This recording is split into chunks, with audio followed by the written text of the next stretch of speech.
This is the most fantastic instrument to express your feelings. But if you want to be better, I really enjoy that I am told what I had to play. I highly recommend to everyone to practice on a metronome. Hello, my lovely jazz harpers. Welcome to Amaury Le Bard, the channel where we speak about jazz harp, but also everything that gravitates around. In this video, I will be interviewing a living legend of the jazz harp. Of course, we will deal about music, but also mindset, beliefs, connections, and projects.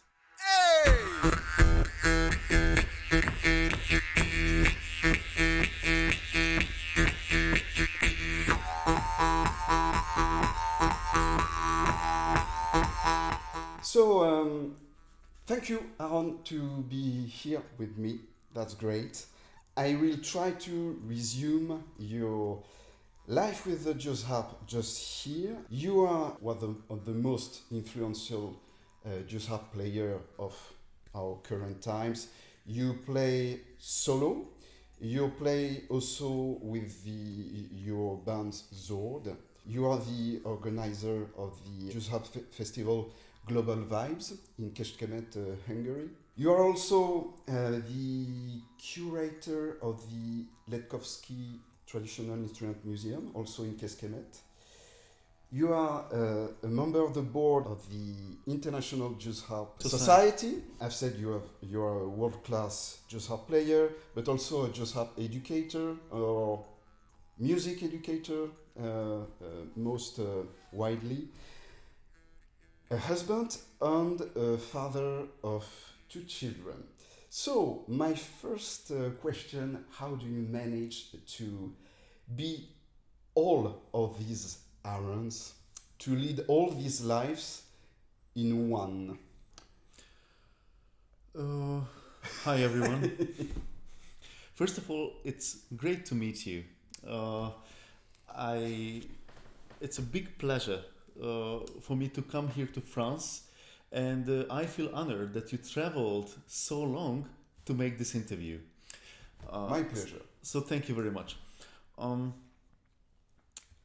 When you are into music, when you are born in a family where music is so much present, where jazz harp is the most natural thing and also the source of life, then all your activity is around it.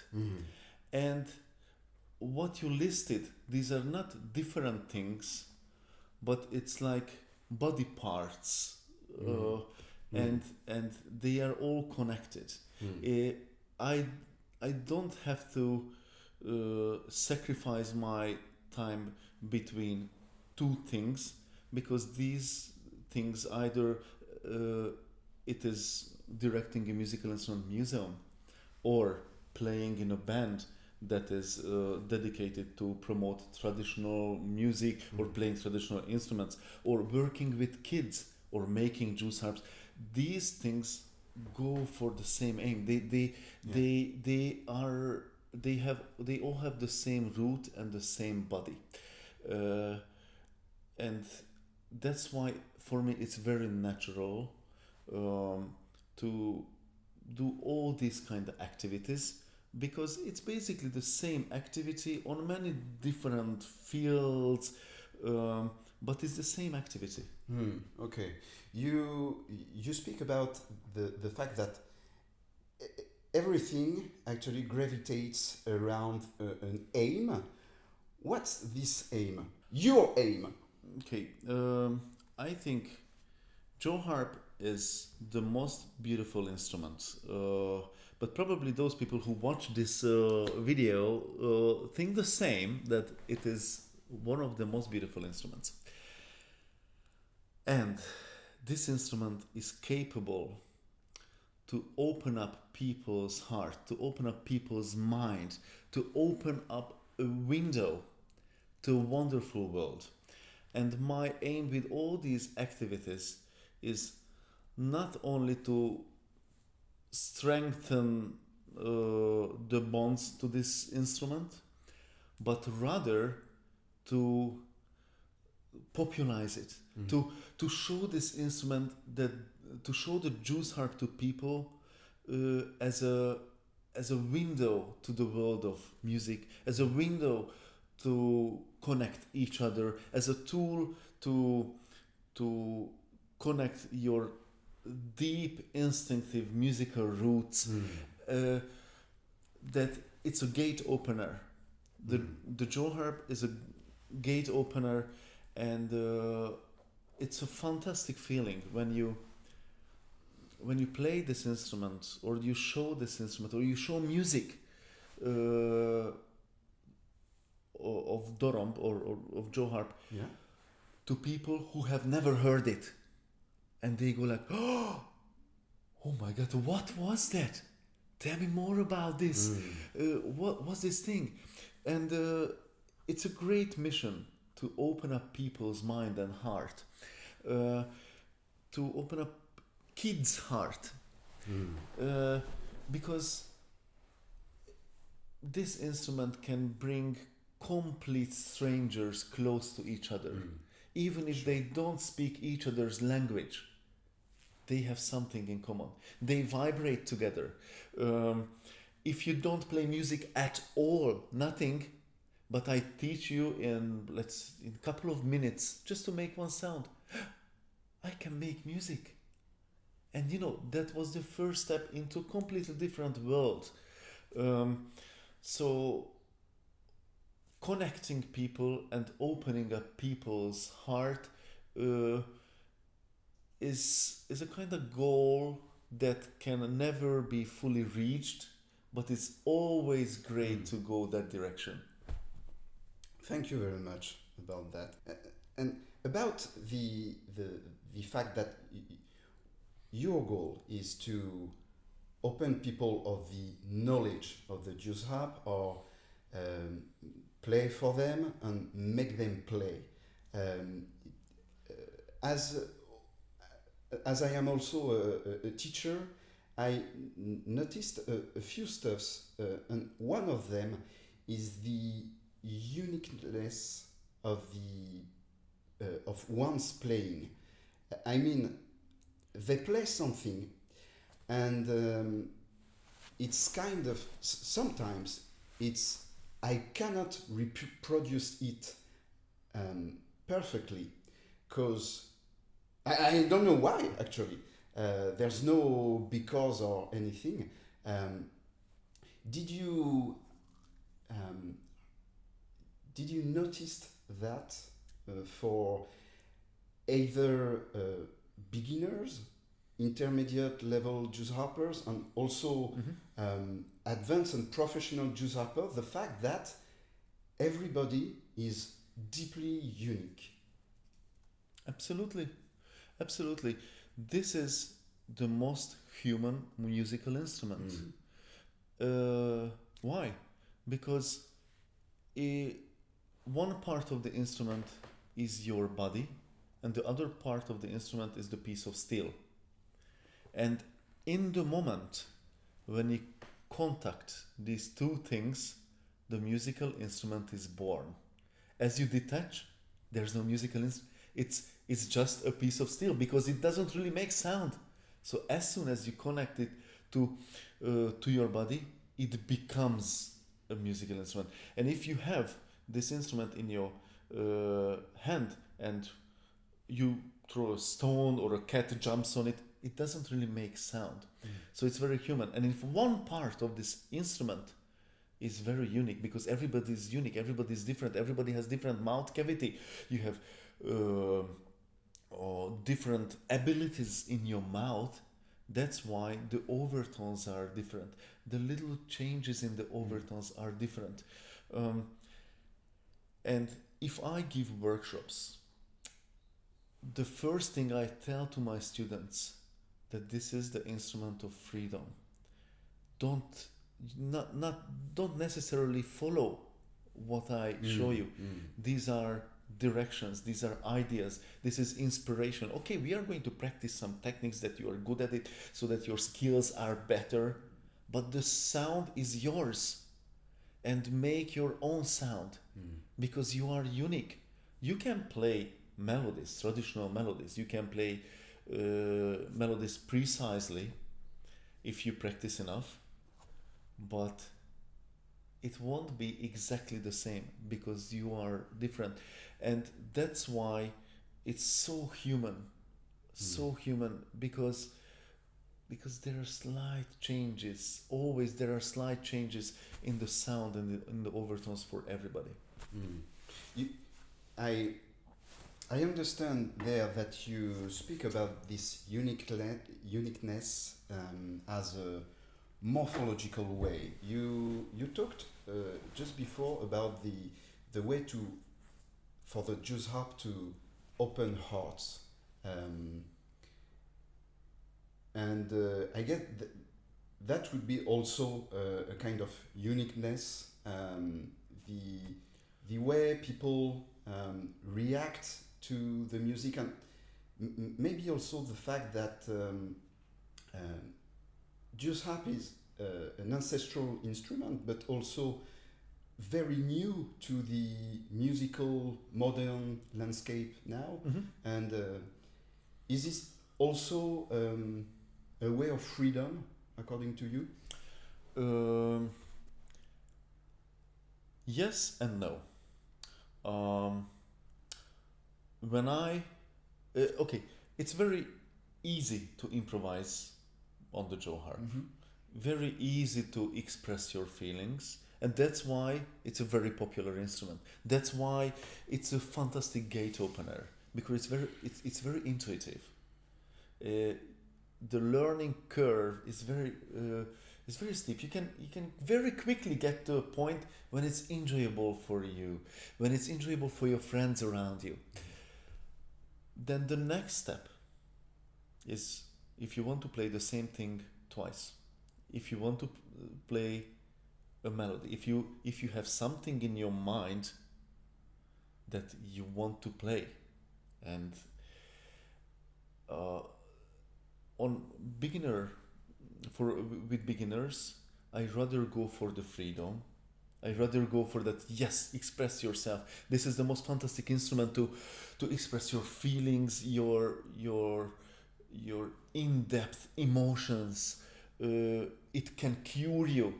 It heals you. It's really great. But if you wanna be better, I rather focus on, okay, then let's take it as a musical instrument. Let's play something that's repeatable. Have something in your mind that you want to play and you can repeat, because then your skills are better. Then there are techniques that you have to master, so that you have the skills to express yourself better, to express something that's not only in your heart, but maybe it's in your mind, to put it into musical context. And that is a big, line between those who take the Jews harp as a hobby, as an instrument of freedom, as an instrument of free self-expression and jamming, and those who want to put it into musical context. And it's also important to have more people who consider it as a musical instrument and not only as a hippie toy. You told that a part of your aim was to connect people. A way to connect people is, for example, with a band. You had at least three main bands: Navrang, Artist, Zord. How did being part of a band improved your way of playing? Improve or changed? Okay, this is a very good question. I'm very happy for this question. Let's go in chronological order. Sure. Navrang was my first band. I was 22 when I started. Before that, I had played solo things, and I was rather into the absolute freedom of Jews harp music. And my brother Barnabas, he's a great composer, and he composed the music for Navrang, and he's also a great Johar player. So he showed me what he expects, what are the rhythms, what he expects to play. So actually, there were quite a few songs where I had to learn the different patterns, music patterns, the different grooves. Uh, he either showed me on a darbuka or on the piano, or the music had a special rhythm, odd rhythm or something like this. So I had to learn to be precise, very precise. I had to learn to be in the background. It was an 8-piece band, so we were like a big band. And there were some parts of the music when you could be in the front, but sometimes you had to be in the back, in the background.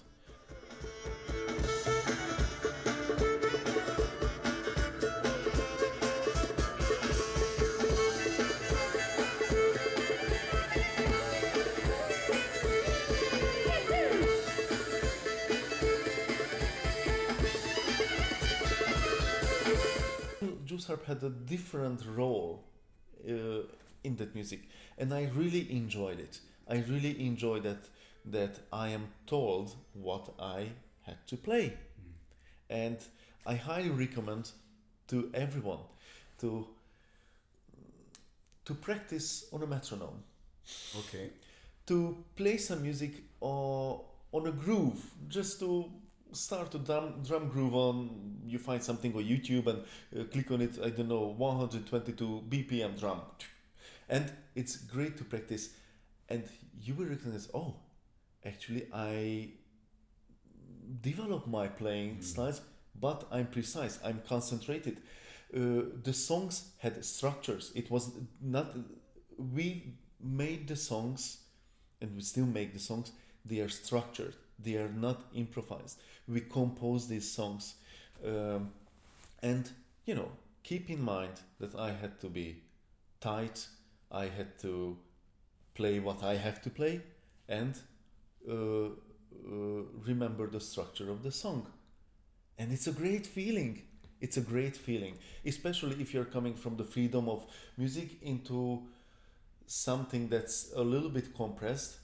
And if you're able to master this, then you will have your freedom again. You will have your freedom again. With Artist, it was the Joe harp had a different role than in Navrang. We were only a 3-piece band, and the concept was didgeridoo, beatbox, Joe harp, very raw, very energetic music. All the instruments worked with air only, and at the beginning we improvised a lot, but very quickly after the beginning we had structured songs. I was really lucky to have played together with talented musicians who had musical background before, and it was more freedom. I had the role to give this shamanic vibe of the music with a trancy spice, and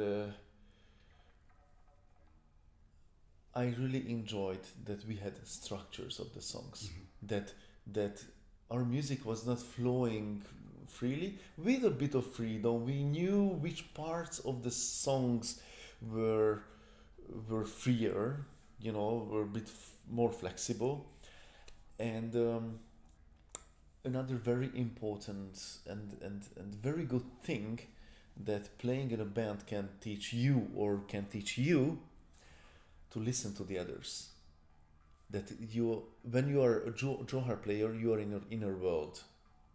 You know, that's your little butterflies are flying around your mind, and it's your world. But it's good to listen to each other, Sure. to look into the other musician's eyes, and look at the nods, watch the musical signs, feel the other musicians. The connection can be so strong that you can almost see these links between, these energy links. Yeah, sure. And it's a fantastic feeling, and Juice Harp is perfect for this, to make these connections, to get you concentrated. If you can send these little butterflies away and stay focused, it's a wonderful feeling, because then you vibrate together.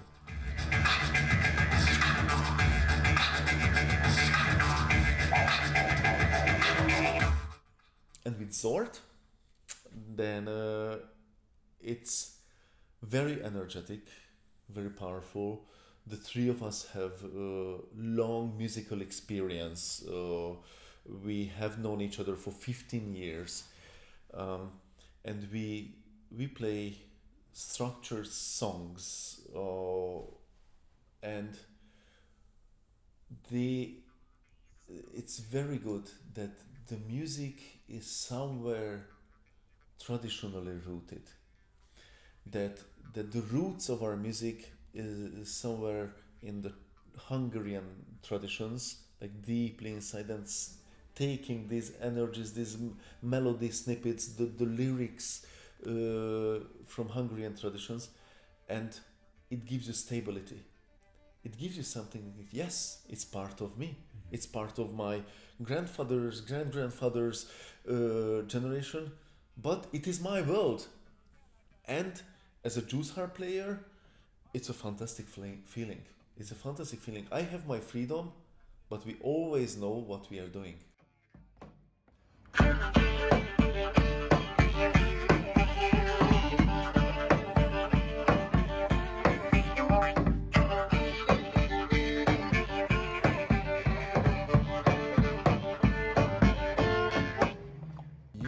Been knowing each other for 15 years with Bela and Christian, the other members of Zord. Any need you had in your life to connect with Xango music, so these peoples in Hungary, connect with Christian and Bela, experienced musician? Was there some higher needs in your life to switch some bands, or? No, there was no need. It was a kind of accident. Okay. We had played in different bands together before. We also in Navrang we played together, so we had known each other for long. But it's very interesting. In 2014, Nikolai Shishigin, the director of the Communist Museum in Yakutia, visited Kecskemét. And he asked me if I want to play in Yakutia. He said, yes, but why not to play in a band, just to show the Joe Harp in its musical environment. It's only the three of us. I mean, it would be a trio. What do you think? And he said, yeah, then you will be our slaves for 2 weeks. And I called Christian and Bela, because I knew that they were really crazy about crazy things. How about going to Siberia in the winter? Yeah! And we decided to play Chango music, traditional music. But since Christian coming from a really punk and post-rock drummer environment, we really enjoyed to have this kind of beat under the music. I didn't really play very traditional Juice Harp things, and Bela knew all the songs and all the violin themes, but he really enjoys this kind of vibe that we are doing. So we had this tour, And on the plane home, we decided, guys, it was so mad that we have to do it again. Let's make an album, and we only do concerts that we enjoy. So we don't do boring things. We don't go to, all kinds of club concerts. Okay. Let's travel to interesting countries, do interesting concerts. Our life was full at that time. Okay. Nobody wanted another band, but that's a cool project. And since then, we have been having so much fun and making great music and making music, but that nobody else does, and it's so good.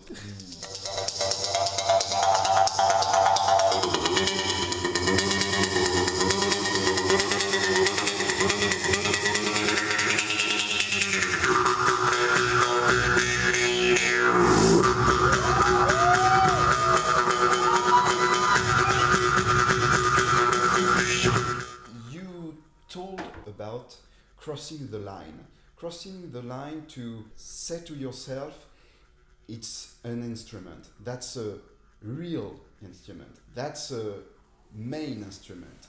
There is some cultural and psychological barriers to this crossing of line. I just wanted to know if you had this barrier, psychological barrier yourself to cross, and how your early or family environment, I don't know how to say that, but did it help or anything? It is still a problem. It Okay. is a problem. It's part of my mission, I think, to get this instrument considered as a musical instrument. I still have this problem. There are places and situations when, oh yeah, I play music. What instruments we play? Oh, folk instruments. People don't know. They don't consider it. It's just easier. It's just easier to say, oh yeah, folk instruments, world music. Okay. So it is still a problem. It is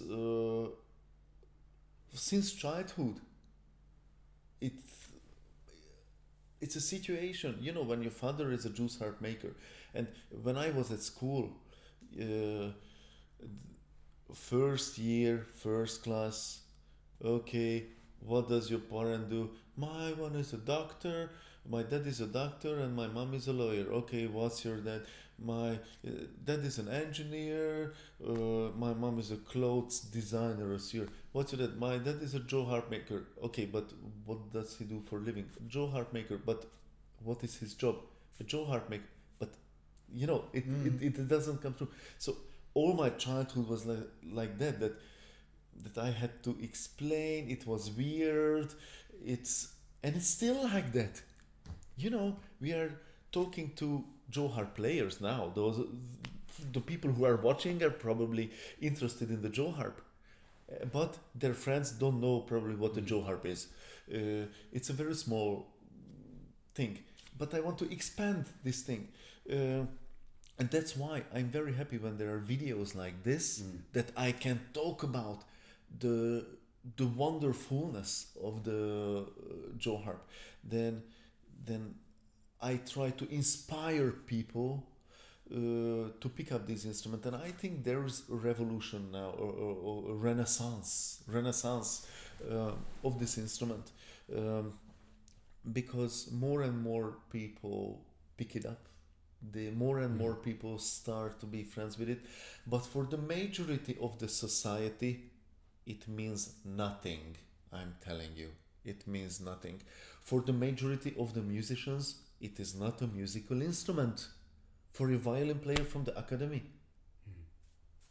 come on, I teach at the Hungarian Academy of Music.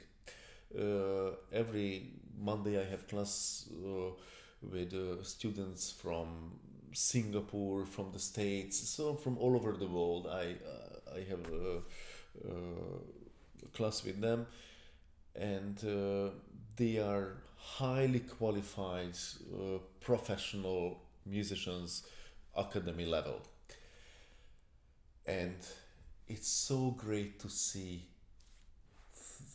them that they become children. They become children as soon as you show them something that is music but toy at the same time, a musical toy, something that they don't have to read the boring notes, they don't have to follow directions, but you give a tool of freedom, which doesn't have keys, which they are, it's they are first intimidated that, "Oh, it's free, yes, it's free, do what you feel like, I show you the techniques that you can make cool sounds, but then it's up to you."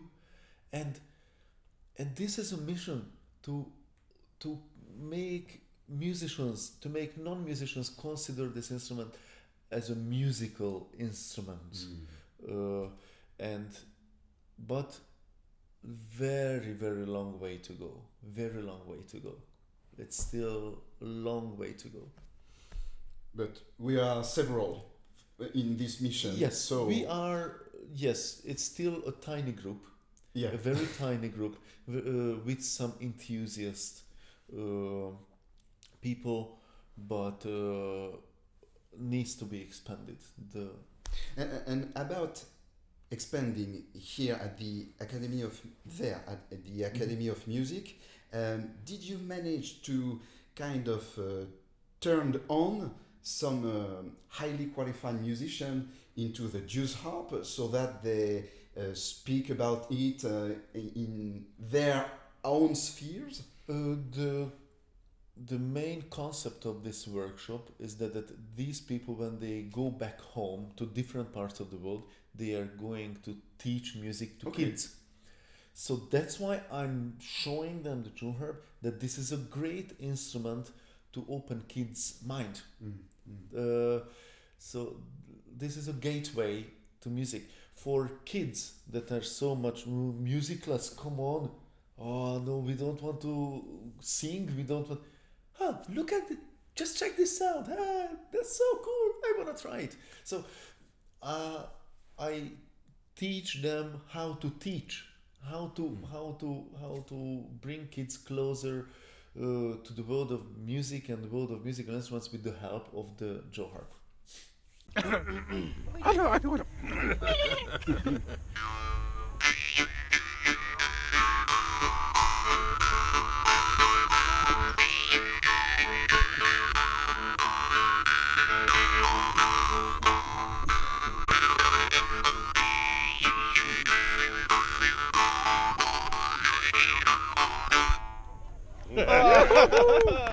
I would like to ask you about your projects and the transitions you would like to make in your life, and particularly from the kind of artist life when you always go there, here and there, and to maybe more rooted life. Is there any wishes you would like to make for your future life with the Jews harp? Basically, this is going on. I'm very fortunate to have born into a family where my father is a Joe harp maker, Zoltán Szilágyi. He's been making this instrument for 45 years now. He makes wonderful instruments, and that's just like at the beginning we explained it, our whole family is around this instrument. And in the last 5-6 years he is passing his knowledge to me. During the COVID times, during the quarantines, I have made my own workshop. All the tools, the engines, all the materials, everything that is needed for Jews harp making.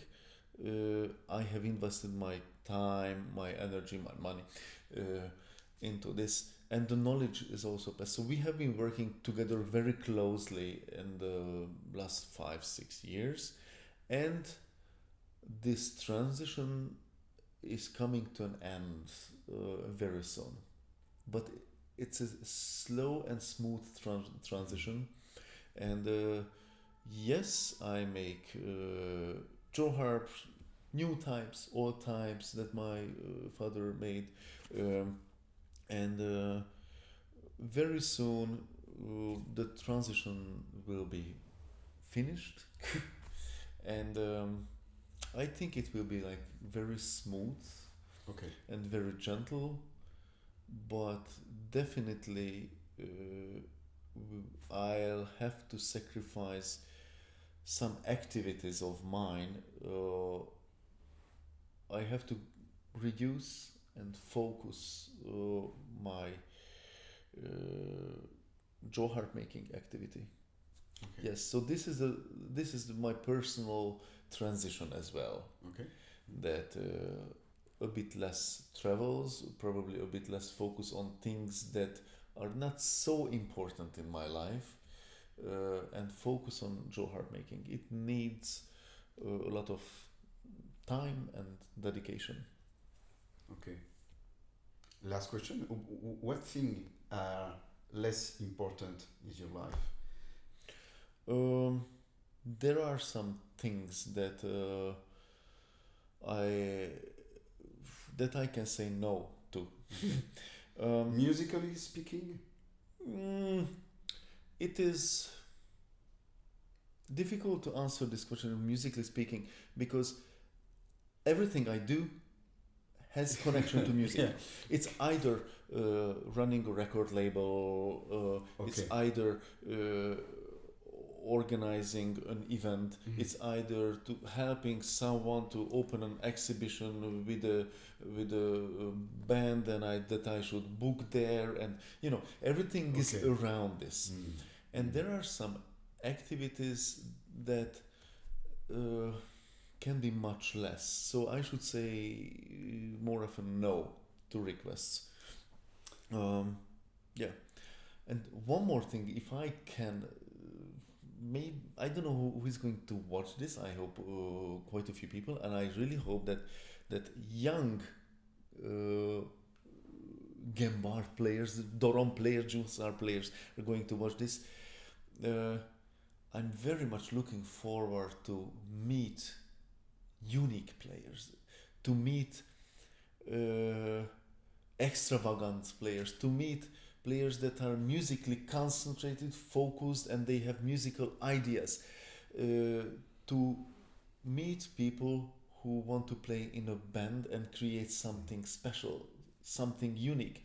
I really miss the new energy from our scene. The good bands who I know, not too many, very few, are old. I'm 40 something.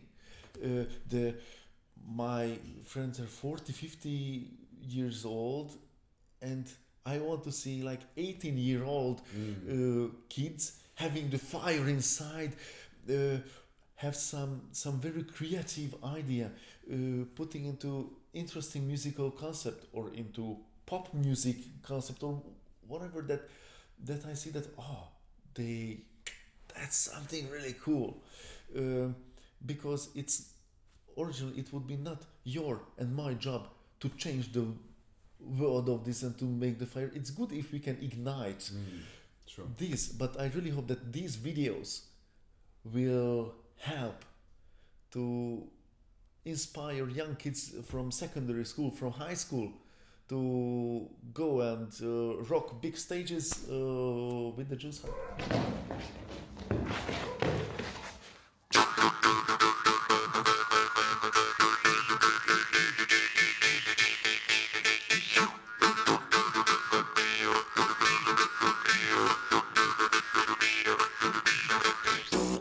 That was so cool. I asked some question I actually didn't prepare because I didn't anticipated most of your answers. So that's very open-minded, and that's at least great of inspiration for me.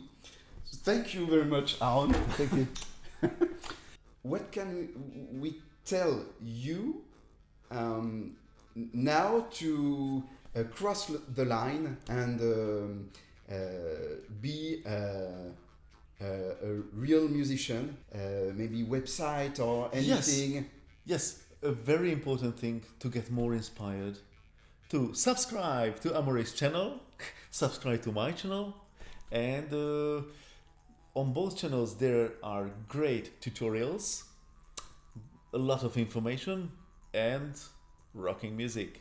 So keep playing a lot, subscribe to our YouTube channels, you'll find it in the description, and hit the bell. See you. Bye. Thank you.